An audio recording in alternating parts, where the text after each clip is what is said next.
Yeah, let's see. So, yeah, this has been chipped out all right. Yeah, look at that. His grandfather chipped it, getting out of Cutting it elk in half to carry it out of a mountain. Yeah, so we're gonna fix this, and you gonna give it back to him, or? Yeah. There you go. It's a Schrade. I'm not sure you can read that. Schrades, especially this year, they're hard to get. I mean, and they're worth some money. Why is that? You could probably, they don't make them anymore. Well, they do, but they're made in China. You know, someone takes them over again, and then they, yeah. But this is the U.S. one, and so it's cool. So let's get going on this puppy.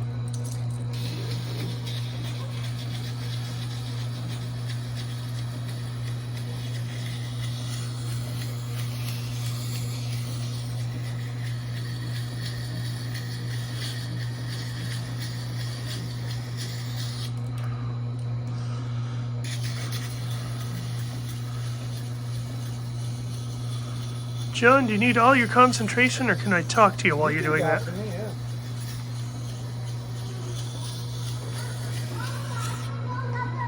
Do you know the story behind Schrade? No, Me neither. they're a knife company. They've been around for a long time. Oh, I've heard good things about their products. We used to have a few of them in the store. Yeah, they're good knives. And they quit making them, the U.S. ones, and they had another company, but they were all being made in China. Quality went down. Here's a little tip for those of you opening operations in China. There are cultural problems with quality control. Someone explained it to me once, but... Well, what happened? So if I took this knife down and said I wanted it remade, right? Oh yeah, we can do it, They give you a good price. The first maybe 100 are good, and then it just goes right down to shit. Oh, that's the quality assurance issue. Someone explained it to me, but unfortunately I forgot. It made perfect sense if you know a little bit about Chinese culture. You know, that's how they're making their money. They all of a sudden they think, okay, we did the first 100 good, we made money off it. Now we're going to make really a lot of money off it. And they give you a piece of crap that didn't cost them crap. So you got to keep your own quality assurance people there.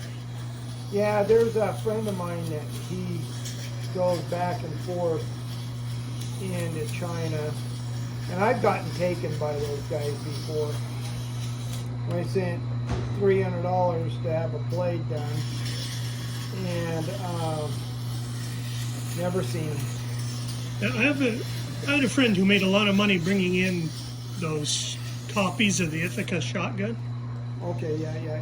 But what he would do is he brought them in and he took them apart and did all the burr removal and stuff. Yeah. He's charged a reasonable upcharge and moved them If along. you get an AK from China, you gotta take that damn thing apart and deburr it. Yeah. I mean, they'll cut you. I had a friend that bought one. He goes, "Oh, I love this," and went and cocked it, and he got caught, and it split him open. The easy way to deburr it is fire 500 rounds through it. They have sharp edges all over. Oh yeah.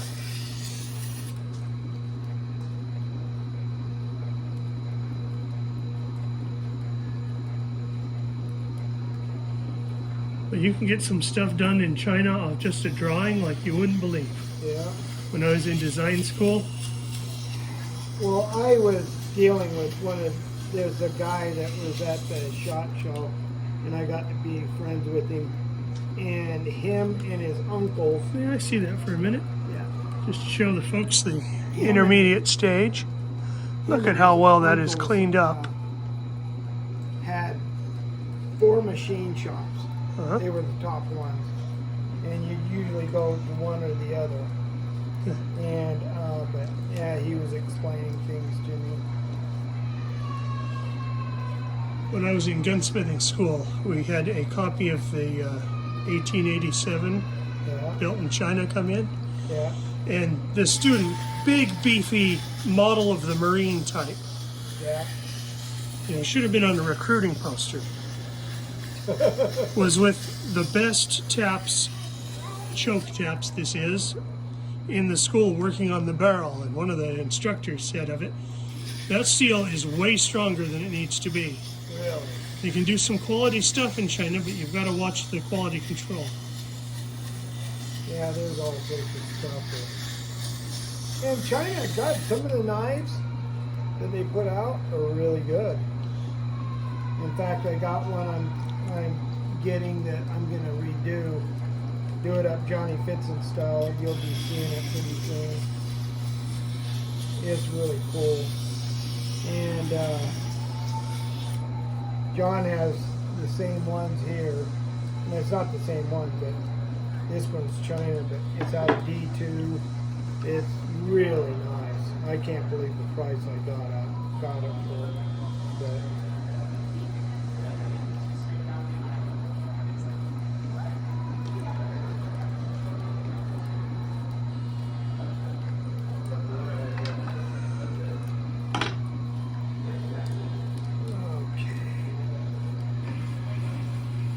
Here's a question for you. What Yeah. kind of compound are you using for the with that? I guess. this is a Tormax compound. It's a rouge.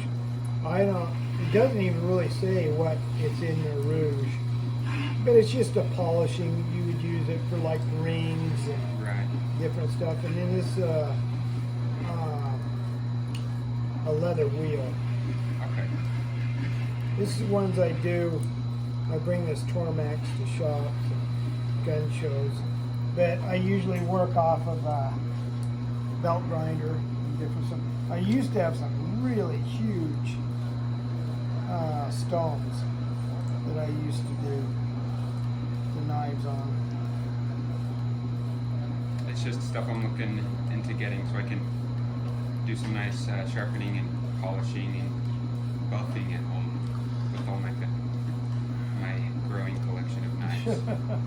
Well, you should go down to, what is it, Woodcraft? Yeah, Woodcrafter. And On I do a 90th and seminar State? on how Yeah. to sharpen. I charge $65, and you go down and get the take a look at that, and then hand it to Dave so he can feel how sharp that is. Yeah. He's happy. Then hand it to Dave. I was kind of worried because I just didn't know like what Yeah, it doesn't even. You what wouldn't fixing even know it helping the was blade done. would look like, but that's really nice. Yeah, you wouldn't even know that it was chipped, Yeah. would you? Yeah. So that's what I can do. So if you guys want to send me in a knife that's all messed up, you know, give me a call, 801-918-3725, or Come see us on Saturday at Unite from about 11 to 4. yeah.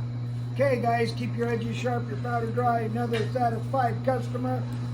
See ya.